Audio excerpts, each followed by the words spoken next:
नमस्कार दोस्तों, मेरे चैनल ऑटोमेशन हब सार्थक में आप लोगों का स्वागत है।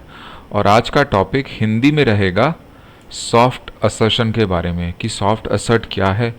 और हमने तो असर्ट पढ़ा था पिछले वीडियो में, अब ये सॉफ्ट असर्ट क्या है और ये अचानक से क्यों, क्या ज़रूरत है, इसकी क्या खासियत है, इसके क्या अच्छे अच्छे प्रॉपर्टीज़ हैं जो हमको कोड करने में हेल्प करते हैं, टेस्ट केसेस को डिज़ाइन करने में, टेस्ट केस को वैलिडेट करने में मदद करते हैं सॉफ्ट असर्ट। इसके क्या कंडीशंस हैं, क्या प्री रिक्विजिट्स हैं, क्या इंट्रा रिक्विजिट्स हैं, क्या पोस्ट रिक्विजिट्स हैं, सबके बारे में आज हम जानेंगे। तो चलिए बिना देरी के शुरू करते हैं।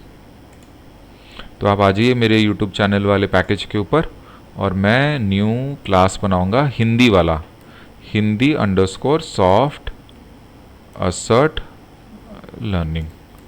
ठीक है, तो हिंदी में बना रहे हैं। तो कुछ चीज़ें आपको जान लेना बहुत ज़रूरी है सॉफ्ट असर्ट यूज़ करने के लिए। पहली चीज़, आपका जो पहला स्टेप होगा वो स्टेप ये होगा कि आपको सॉफ्ट असर्ट का ऑब्जेक्ट क्रिएट करना पड़ेगा, सॉफ्ट असर्ट क्लास का।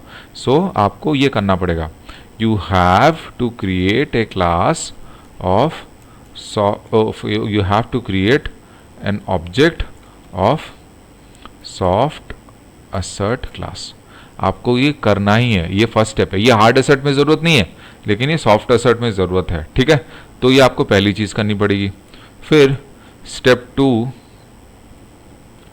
में क्या करना है, एट दी एंड, पूरे आखिरी में जाके टेस्ट केस में, at the end of the test case, जब आपने सारा लॉजिक लिख लिया, when all your logic is completed, invoke the method. हमें ये मेथड को यूज़ करना है। इस मेथड का तात्पर्य क्या है, ये क्यों यूज़ करना है, अगर इसको नहीं यूज़ करेंगे तो क्या होगा, अगर इसको यूज़ करेंगे तो क्या होगा, दोनों के बारे में हम जानेंगे। लेकिन आप जान लीजिए सॉफ्ट असर्ट को यूज़ करने के ये दो स्टेप्स बहुत ज़्यादा इंपॉर्टेंट है अगर आपको किसी भी टेस्ट केस में सॉफ्ट असर्ट यूज़ करना है तो चलिए शुरू करते हैं। एट द रेट टेस्ट, मैंने एक टेस्ट केस बनाया, पब्लिक वॉइड वैलिडेशन मान लो। ठीक है, सॉफ्ट असर्ट का एक वैलिडेशन टेस्ट केस हम बना रहे हैं। ठीक है, अभी पहला स्टेप क्या करेंगे, सॉफ्ट असर्ट क्लास का ऑब्जेक्ट बनाएंगे। तो आप लिख दीजिए soft assert equal to new soft assert. ठीक है, अभी हम इसके क्लास के पैकेज को इंपोर्ट कर लेंगे। तो ये import org testng.asserts पैकेज से ये particular soft assert class import हो जाता है। और ये सॉफ्ट असर्ट जो हमने स्मॉल में लिखा है ये इसका ऑब्जेक्ट रेफरेंस है। ठीक है, चलिए अभी क्या करेंगे, अभी हमने बोला कि लॉजिक की बात करेंगे, तो आप एक छोटा सा लॉजिक लिख लीजिए।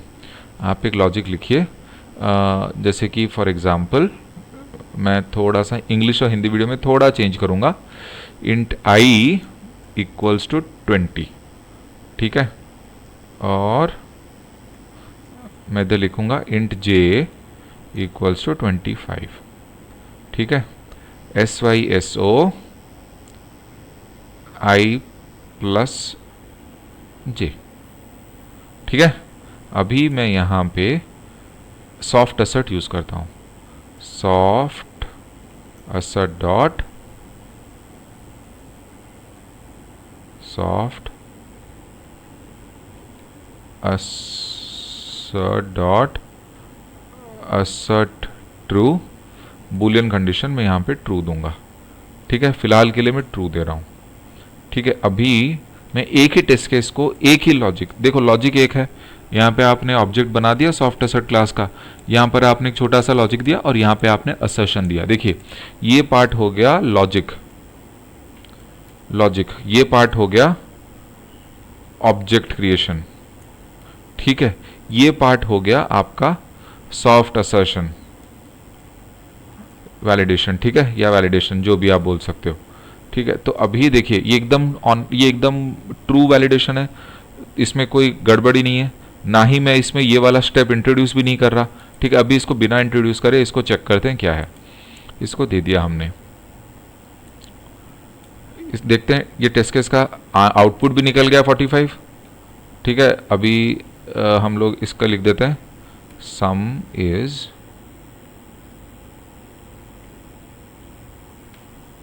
ठीक है, अभी दोबारा रन करते हैं, देखिए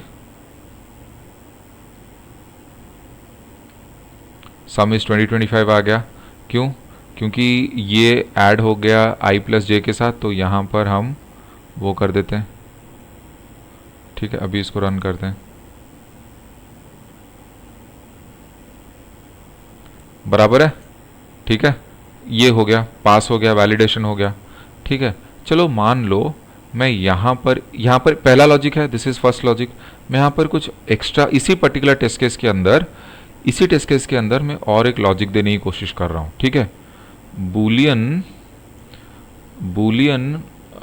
B1 equal to 1 less than 2। ये ट्रू है कि नहीं? ये ट्रू है ना, 1 इज लेस देन ट्रू, ये ट्रू है। अभी मैं काम करता हूं, boolean B2 equals to 2 is greater than 3। भैया ये तो फॉल्स हो गया ना, 2 कभी 3 से ग्रेटर हो सकता है क्या? नहीं, ये ट्रू हो गया। फिर मैं यहां पे लिखता हूं सिसो B1, नहीं मैं इसको असर्शन देता हूं। ठीक है, मैं असर्ट कर देता हूं इसको, soft assert dot assert equals Boolean actual Boolean expected. ठीक है, या फिर आप कोई भी बूलियन का भी दे सकते हो, Boolean actual Boolean expected string message. Actual क्या है? B1, एक्सपेक्टेड है, एक्चुअल क्या है? B2, एक्सपेक्टेड है B1, स्ट्रिंग मैसेज है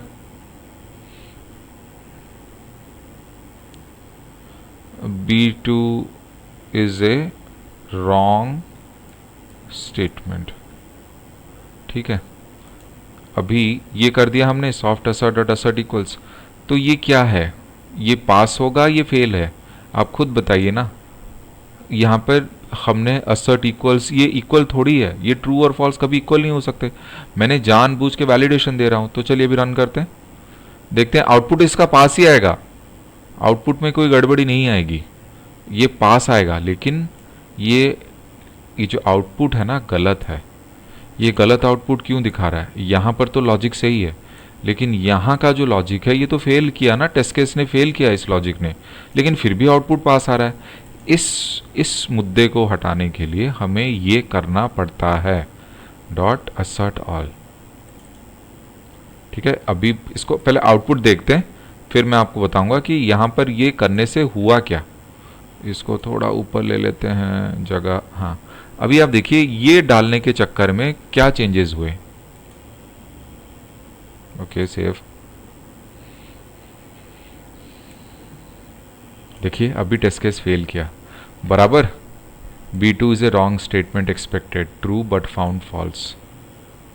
देखिए अभी आपको समझ आ गया इस पर्टिकुलर मेथड का तात्पर्य।